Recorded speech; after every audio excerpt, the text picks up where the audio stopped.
those who become are those who never settle. They know that there is always a better and greater version. Believers, in times of adversity, remember to anchor your faith in God's unwavering love and promises. Trust in His divine plan and find strength in His presence. May this message serve as a source of encouragement and reaffirm your unshakable relationship with Him. Remain blessed as you listen.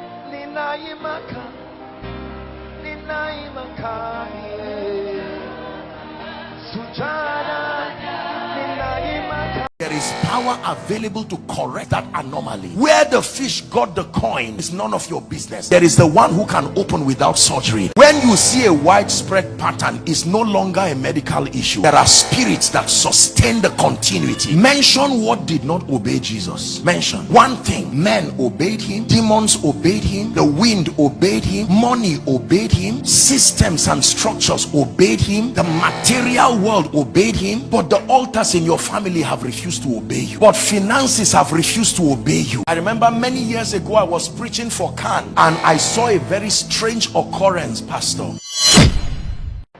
Like the eagle watching the direction of the wind, and then it spreads its wings. That's what we call soaring. It does not fly. The eagle soars. Psalm 24. There's an army rising up. You're that army. You are rising up. There's an army rising up. They'll chain, break every chain, break every chain. It will break every chain, break every chain, break every. There's an army rising up. There's an army, they are rising. There will be a generation that will have this answer. There's an army. There will be a generation that will have this answer. Oh, to break every chain, break every chain, break every. Please hear me. For some of you, you have spent time praying and fasting. You have spent time in consecration to say, Lord, even if I'm the first person you will raise from my family, there has to be someone with an answer to this dominion deficiency. There has to be someone who can finally ask this question. 3-4 generations have asked this question. There must be an individual that will come with answers. Answers more than sermons. Answers more than conferences. Answers more than conventions. The world is crying for answers beyond activities. Psalm 24. Ali Shali Branda Kuskati Bahashabiata. Ragadozegete Balendo Shkali Brakatosiata Fasa. Embrakatosh Kaligra Haskiata. Halina Hes Habashalakoskia. Radagata Balako Shata Brendege Balatosia. Sabadakata balatos, Teleberekato Shabrakatas Katemanda Sabakata, Ladekato Shabriga Berekatos Kalika Branda Katariata, Shabraka Paradoka Peratusia Tevalenda Goshadash. Hallelujah. Now write this down, please. Write this down. Then we'll do Psalm 24. Please write this down, everybody. There are two major aspects of dominion that we need to understand. Dominion has jurisdictions. There is what dominion is concerned with.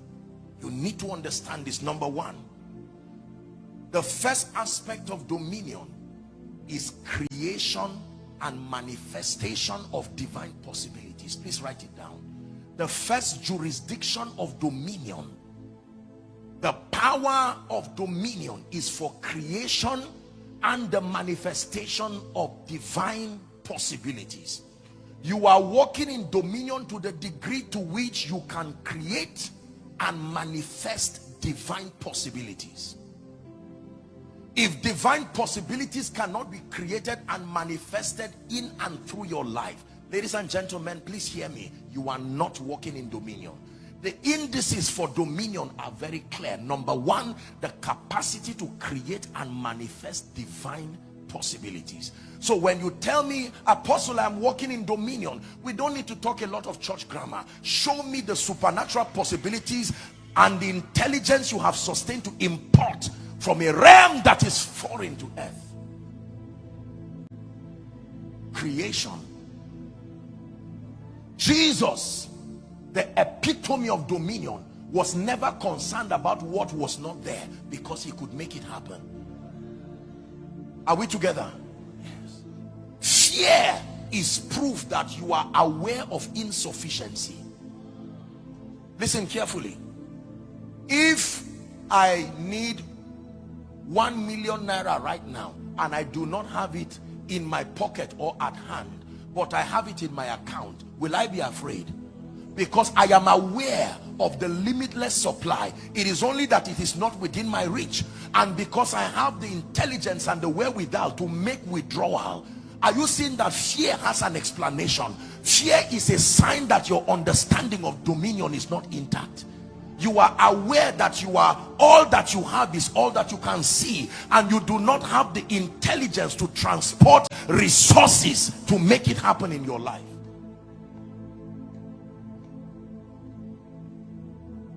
If, say, a landlord is shouting and saying you have to pay your rent now or I'm going to throw you out of the house, and you are holding, say, 100,000 as against, say, 1 million, the moment you receive an alert of 5 million, what happens? The begging stops.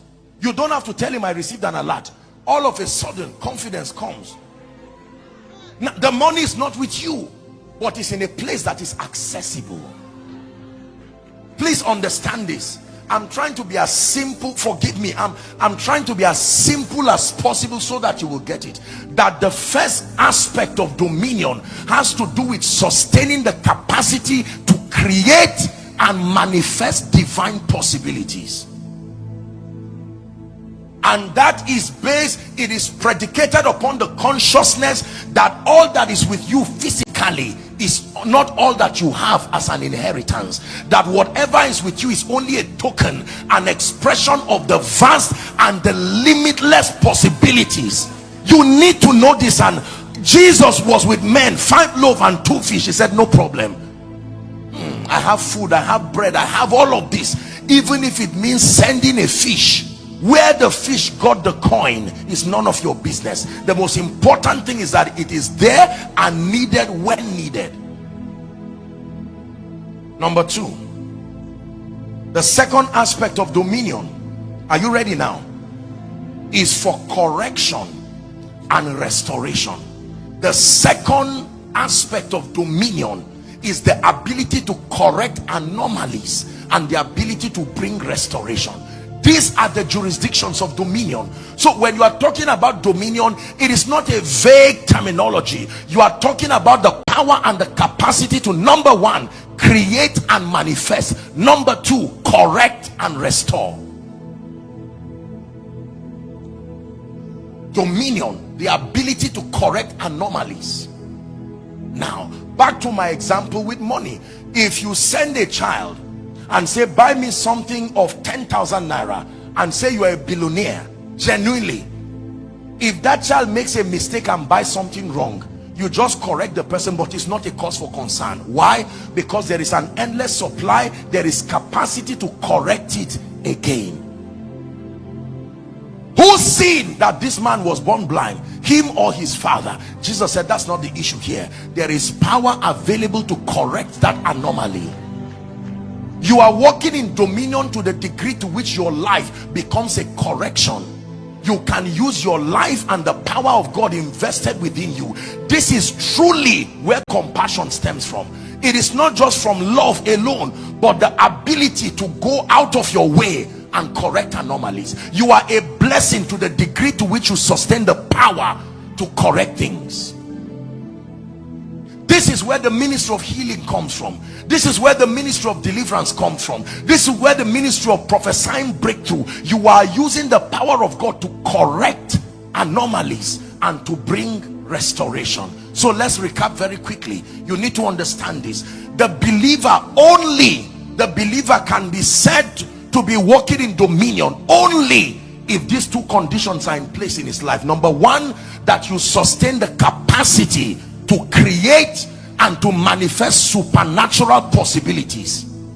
That means you have mastered the intelligence to transport realities from outside this realm and make them happen in this realm. Why do we call God the great and all-powerful God? Because Jesus was transported from the realm of the spirit and through the womb of a woman, and he showed up here.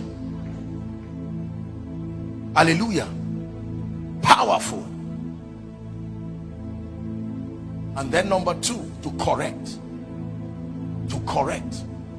bodily conditions, correct situations. And someone would meet you and say, Apostle, I wasted 10 years of my life, maybe drinking and smoking, living a riotous life. And you say, don't worry, there is the ability of the Spirit to correct that situation. Look how much of a blessing you will be when you can correct situations in people's lives. I've not been able to have a child for 10 years, and you say, don't worry. Why do you run to a doctor? Because he has a semblance of this, even though scientifically I'm not able to take in, and the doctor says, don't worry, there's something we can do. There's still a way around it. He will first examine the extent of the condition. Then with the intelligence he has gotten through study and experience, he now begins to find a way. Medicine has perfected the art of maneuvering the human body. There's heart bypass, there's kidney transplant. All these things are the scientific alternatives we have while we are learning the authentic way to release the power of God. But make no mistakes about it, there is the one who can open without surgery. There is the one who can put parts without having to remove another person's parts. Now it's an uncomfortable message, but open your heart to receive. Except you do not believe in this. Dominion is more than a sermon, it's a call in the spirit. The ability to correct. I have seen a bit of the miracle working power of God as I travel from nation to nation. I have seen God literally, by the privilege of God's grace. I remember one story that will impact my life forever. Is a whole family that was healed of HIV. Whole, not one person, everybody. How do you give that kind of testimony? It's a different thing that one person was healed, but a whole family, because it was not caused by sickness. I remember many years ago I was preaching for Khan in Shiroro. Shiroro is a place in Niger State, and I saw a very strange occurrence, pastor, that women would give birth and then become deaf and dumb. I don't know if there's a medical explanation, but I sure know there is a demonic activity there. Yes, they would give birth and something would happen to their hearing. I was praying on the crusade ground, and many pastors were smuggling their members who had that kind of condition. When you see a widespread pattern, it's no longer a medical issue. There are spirits that sustain the continuity. But you see, knowing they are there is not enough. Do you have the power to correct? I'm saying this because, help that gentleman please. I'm saying this because there are people who are leaving this place tonight and saying, I found the keys. I came for Activate conference and I was given a key. Mama, don't cry again. I found the key. I've unraveled the puzzle, the 100-year-old puzzle, as to why this family does not seem to rise.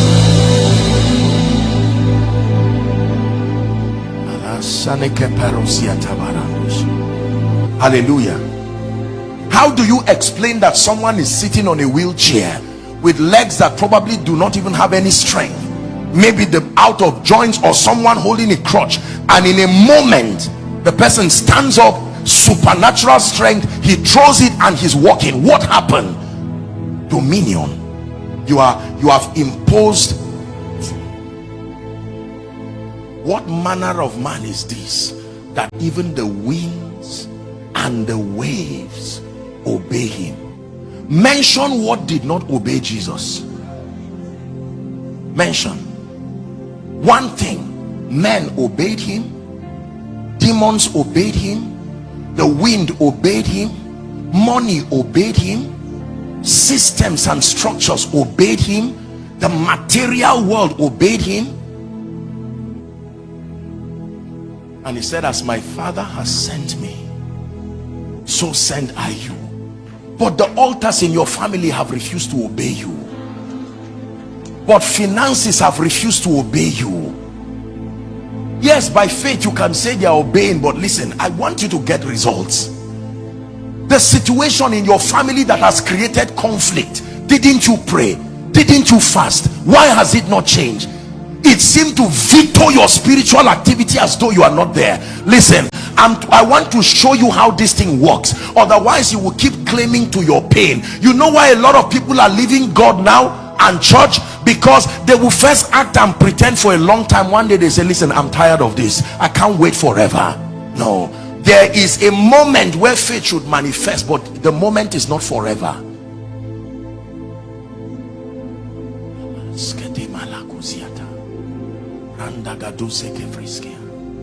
Hallelujah. Everything obeyed him. Everything obeyed him. The winds obeyed him. The waves obeyed him. Death, the last enemy to be destroyed, obeyed him. Satan obeyed him. Angels obeyed him. Men obeyed him. When we worship him, it's not just a church thing. Who can stand against the Lord? No one can. No one will. Who can stand against our King? No one can. No one will. Help that lady, please. Do you know, this was my experience for a very long time. When I started out with God, I went to church and I sat down. I would see sincere, loving men and women of God preach and say so many things that God could do. And yet people were surrounded with the same situations they were talking about in the Bible, and would sing hymns and share the grace, and you could see disappointments on the faces of people. I said, God, this can't be this way. And when it was time for God to send me, I said, please Lord, I love you, but do not send me with a sermon alone. No, no, no. I need more than a sermon. Moses was wise. Moses said, I've gotten the sermon, but I know who Pharaoh is. Don't you send me to go and stand before Pharaoh with a sermon. Who shall I tell Pharaoh has sent me? And what will be the proof that I met him?